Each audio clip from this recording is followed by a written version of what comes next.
Bonjour à tous, c'est parti pour l'analyse du deuxième épisode de la saison 4 de From. Comme pour le premier, je vais revenir essentiellement sur les passages qui me semblent les plus intéressants. Si jamais je n'en mentionne pas un qui vous paraît important, n'hésitez pas à le dire en commentaire. Bon, et comparé à la troisième saison, la quatrième démarre différemment. Même s'il y a quelques soucis de rythme, notamment avec le personnage d'Acosta, j'ai plutôt apprécié l'épisode.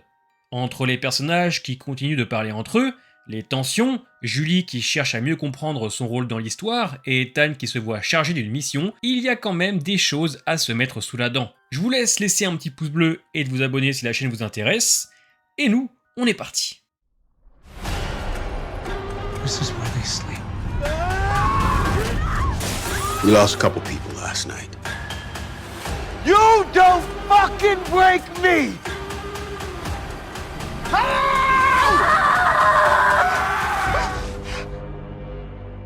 I don't think we are.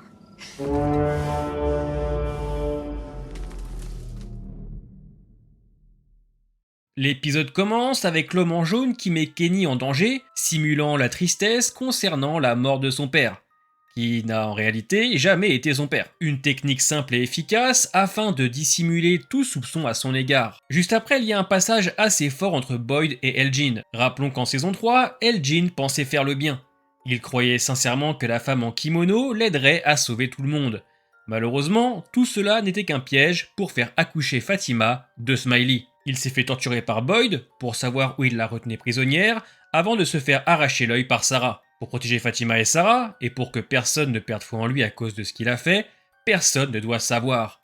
Il demande donc à Elgin de mentir sur ce qui lui est arrivé. Et s'il ne le fait pas, il dira à tout le monde que c'est lui qui a tué Tilly. Avant de partir, Elgin lui dit que la vérité finit toujours par éclater. Un message qui lui est adressé directement, mais aussi à nous spectateurs, comme si les scénaristes tentaient de nous dire que bientôt, nous saurons la vérité sur cet endroit. Alors que tout le monde se réveille sous la musique des Beatles Good Morning, dont je vous invite à lire les paroles, Boyd, grâce à ses jumelles, voit apparaître au loin un sac en tissu imbibé de sang, accroché au panneau du motel. Pensant y trouver le corps de Jim, Tabitha demande à ses enfants d'aller voir les animaux pour éviter qu'ils ne découvrent le cadavre mutilé de leur père. Malheureusement, dans ce sac se trouvent des animaux de la grange. En réalité, c'était un piège sadique pour que Julie et Ethan découvrent en premier le corps de Jim pendu par les pieds. Tabitha pensait les protéger, mais c'était sans compter sur les plans de l'homme en jaune qui cherche à les briser. La connaissance a un prix et Tabitha, qui s'approchait de la vérité, voit son monde s'écrouler. La mort de Jim sert de mise en garde. Mais c'est aussi un moyen de briser la famille Matthews. D'ailleurs, dans l'épisode 9 de la saison 1, Tabitha voit déjà dans ses cauchemars un Jim pendu par les pieds. Comme si la série annonçait déjà sa mort plusieurs saisons auparavant. Déjà fragilisée, la famille Matthews explose. Ethan, Julie et Tabitha se fâchent et ne se comprennent plus. Et ça, l'homme en jaune le sait, puisque comme annoncé à la fin de l'épisode 1, sa partie préférée est de voir les personnages se déchirer. L'homme en jaune arrive ensuite en ville.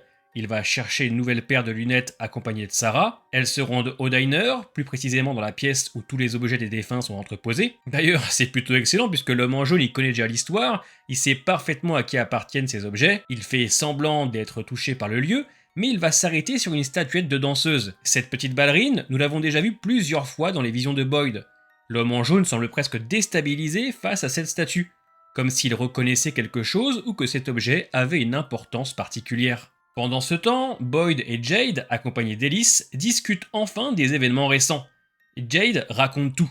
La partition de violon, les réincarnations, les enfants et le fait que la connaissance a un prix. Ce à quoi Boyd répond « Si on pousse trop, quelque chose riposte ». Une phrase que Sarah lui avait dite lorsqu'ils étaient tous les deux en forêt. Sauf que cette phrase ne venait pas de Sarah, mais de son frère, qui expliquait lui aussi que chercher des réponses n'était pas une bonne idée. C'est un passage très important car les personnages continuent d'échanger entre eux. Il y a un vrai sentiment de progression, et là où on pourrait penser que Boyd cherche à calmer le jeu, il pousse au contraire Jade à continuer ses recherches malgré les dangers que cela implique. De son côté, Julie va voir Randall pour essayer de comprendre son rôle de voyageuse. Elle entre dans les ruines, le donjon, et se retrouve dans la saison 2, plus précisément à l'épisode 9. Et oui, je me suis trompé lundi dans ma réaction, ce n'est pas du tout dans la première saison. C'est juste après que Randall ait pris en otage Donna. On y voit Boyd, Jim et Donna qui cherchent à quitter le camping-car. Elle tente de prévenir son père et les autres, mais une créature l'attrape. Julie, dans le présent, entre alors en transe. Et Randall la sort de là pour la protéger. C'est encore un super passage qui montre notre Julie tentant de sauver son père en ayant conscience de ce qu'elle fait. Mais comme le disent Ethan et l'homme en jaune, elle ne peut pas changer l'histoire et échoue. Autre point important, on peut se demander si elle peut mourir pendant ses voyages. Si la créature avait réussi à la tuer dans le passé, serait-elle morte dans le présent? Et la Julie d'une autre époque s'est-elle coupé les cheveux pour éviter d'être attrapée par les monstres? On retrouve aussi Victor, tétanisé par le message sur le mur de la grange, rien d'étonnant sachant qu'il sait énormément de choses mais a peur de se souvenir à cause du traumatisme qu'il a vécu enfant. On sait qu'il avait prévenu depuis longtemps qu'il fallait éviter d'en savoir trop sur cet endroit. Et là, on arrive à la fin de l'épisode avec une scène plus que mystérieuse. Ethan a fui la maison, retourne au camping-car et récupère la radio, celle avec laquelle son petit frère Thomas, décédé, avait tenté d'entrer en contact avec eux. En sortant, il découvre Jim, plus calme, plus posé, qui semble chercher à comprendre ce qu'il se passe. Mais on le sent aussi en alerte, regardant derrière lui comme s'il avait peur de quelque chose. Il demande alors à son fils de trouver le lac des larmes. Il est possible qu'il soit désormais une sorte de fantôme. C'est quelque chose d'assez courant dans From. On a déjà vu le père Catry, le barman, les enfants ou encore le garçon en blanc tenter de guider les personnages. Et c'est exactement ce que fait Jim avec son fils. Attention, notez quand même que s'il est possible que ce soit un fantôme, ce Jim est physiquement différent que celui qui est mort en fin de saison 3. Il n'a pas la gorge arrachée et a des cheveux plus courts. Mais alors, qu'est-ce que le lac des larmes? Pour comprendre, il faut revenir à la saison 1. Dans le premier épisode, Julie joue avec Ethan et mime la mort de Norman, un de ses jouets. Ethan explique alors que les fées du lac des larmes viennent le sauver. Dans l'épisode 2, alors que Christy a retiré le morceau de bois dans sa jambe, Ethan se réveille et dit qu'il a vu le lac des larmes. Il parle d'un dessin accroché au mur, lié au dessin de Victor. Il évoque aussi un cri et une araignée qui descend du plafond. En saison 2, quand Elgin et son groupe arrivent, lui aussi entre en transe et dit avoir fait un cauchemar. Dans l'épisode 3, il demande s'il existe un lac ou un point d'eau. Fatima lui montre les Brundles qu'il affirme avoir déjà vus. Personne ne sait réellement ce qu'est le lac des larmes, mais il pourrait s'agir d'un lieu caché, peut-être dans les souterrains liés aux enfants sacrifiés. On sait que ces enfants, juste avant leur mort, ont reçu un message d'espoir.